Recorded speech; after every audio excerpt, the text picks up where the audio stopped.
السلام علیکم ورحمۃ اللہ وبرکاتہ۔ آج کے اس ویڈیو میں آپ لوگوں کے ساتھ شیئر کرنے والی ہوں استغفار کی فضیلت۔ استغفار کو استغفر اللہ بھی کہا جاتا ہے، چاہے تو اس کی دعا بھی پڑھ سکتے ہیں، استغفر اللہ و اتوب الیہ، اور اس سے بڑی بھی دعا ہے، سمپل سے دعا استغفر اللہ و اتوب الیہ ہے، اور چاہے تو آپ استغفر بھی یا استغفر اللہ بھی پڑھ سکتے ہیں۔ استغفار کی بہت فضیلت ہے۔ جو کوئی بھی شخص استغفار پڑھتا ہے اس کے گناہ معاف ہوتے ہیں۔ جب آپ کسی ٹینشن میں ہو یا اسٹریس، انگزائٹی، ڈپریشن، جو کہ آج کل کے دور میں کامن ہو چکا ہے، آج کل ہر 10 میں سے 5 لوگ ڈپریشن، اسٹریس، انگزائٹی میں ہے، اس لیے جو بھی ان سب سے گزرا ہے وہ استغفار کرے، اپنے گناہوں کی معافی مانگتے رہے۔ اپنے گناہ جتنے معاف ہوتے رہتے ہمیں اتنا ہی سکون ملتے رہتا، اس لیے جتنا ہو سکے ڈیلی استغفار کرنا چاہیے۔ استغفار کرنے کا کوئی لمیٹڈ ٹائم نہیں ہے، آپ کبھی بھی استغفار شروع کر سکتے ہیں۔ اگر آپ فری ہے تو آپ استغفار کی تسبیح شروع کر لیجئے، نہیں آپ بزی ہے تو آپ اپنے کام کے ساتھ اٹھتے بیٹھتے چلتے پھرتے استغفار کرتا رہے۔ استغفار کرنا کوئی ٹائم ٹیکنگ پروسیس نہیں ہے، یہ ایزیلی آپ ایک تسبیح شروع کریں، استغفر اللہ استغفر اللہ، آپ 5 منٹ کے اندر 300 سے 400 بار استغفر اللہ کمپلیٹ کر لے سکتے، یہ کوئی ہارڈ ٹاسک نہیں ہے۔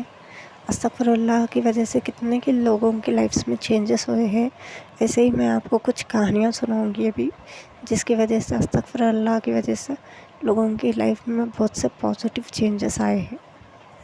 چلیے شروع کرتے ہیں پہلی کہانی استغفار کی۔ 2 بہنیں تھیں جن میں سے بڑی بہن کی شادی ہو چکی تھی، اور شادی کے بعد ڈاکٹرز نے کہا تھا کہ انہیں کبھی بیبی نہیں ہو سکتا، انہیں کنسیو کرنے میں بہت سی پرابلم ہو رہی تھی۔ تو جب دونوں بہنوں نے ڈیسائیڈ کیا تھا کہ وہ لوگ استغفار کریں گے، ڈیلی کا 10 کے ان دونوں بہنوں نے 10 کے استغفار کا ٹارگیٹ رکھ لیا۔ ایسے ہی کرتے کرتے کچھ وقت گزرا، الحمدللہ ان لوگوں کی لائف میں بہت سے چینجز آئے۔ آج وہ سسٹر کو 2 بیبیز ہو گئے۔ اس طرح آپ بھی اپنے استغفار سے اپنی لائف میں چینجز لا سکتے ہیں، پازیٹیو چینجز، جو کہ ہم سب کی لائف میں بہت زیادہ ضروری ہے۔ ہم نیکی بھی کرتے ہیں، گناہ بھی کرتے ہیں، ہم ایگزیکٹلی یاد نہیں رکھتے کہ ہم لوگ کون سا گناہ کب کریں۔ ہاں اگر ہم چھوٹی سی نیکی بھی کر لیتے ہیں نا، کبھی کبھی ہمارے مائنڈ میں ریفلیکٹ ہوتے رہتا کہ ہاں میں نے یہ نیکی کی، لیکن ہم لوگ جو گناہ کرتے ہیں، چلتے پھرتے ہم دن میں کئی گناہ کر دیتے ہیں، کوئی گناہ ہمیں یاد رہتا ہے، کوئی گناہ ہم بھول جاتے ہیں، لیکن کچھ کر کے بھول جاتے، کچھ کر کے بھی یاد رہ جاتا۔ ہمارے گناہوں کا کفارہ یہ استغفار ہے۔ انسان کو ڈیلی استغفار کرنا چاہیے، تاکہ ایک مسلمان جب گناہ کرتا ہے اسے توبہ کر لینا ہی بہتر ہے، کیونکہ ہم بنا توبہ کے مر گئے تو ہمارے گناہوں کی سزا ہمیں اوپر ملے گی۔ اور جب شیطان نے یہ سوچ لیا ہے کہ وہ ہمیں مائنڈ ڈائیورٹ کر کے حرام کی طرف لے کے جانا چاہتا ہے، تو ہمارا بھی فرض ہے کہ ہم اگر بائی چانس ہم حرام کی طرف چلے بھی گئے، غلط کام کر بھی چکے ہیں، گناہ کر بھی چکے ہیں، تو ہمیں سب سے پہلے اپنے اللہ سے معافی مانگ لینی چاہیے۔ اگر ہم اپنے اللہ سے معافی نہیں مانگے تو ہم کس سے مانگیں گے؟ کیونکہ ہمیں مرنے کے بعد ہمارے اللہ کی طرف ہی لوٹنا ہے۔ جب ہم اپنے اللہ کو کیا منہ دکھائیں گے؟ کیا ہم یہ کہیں گے ہاں میں نے گناہ کیا؟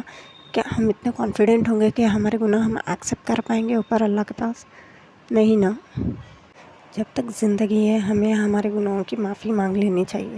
اوپر جانے سے پہلے ہم ہمارے گناہوں کی معافی جتنا ہو سکے مانگ لیں گے تو ہمیں شاید ہمارے جہنم کی سزا ہمارے لیے کم ہو جائیں گی۔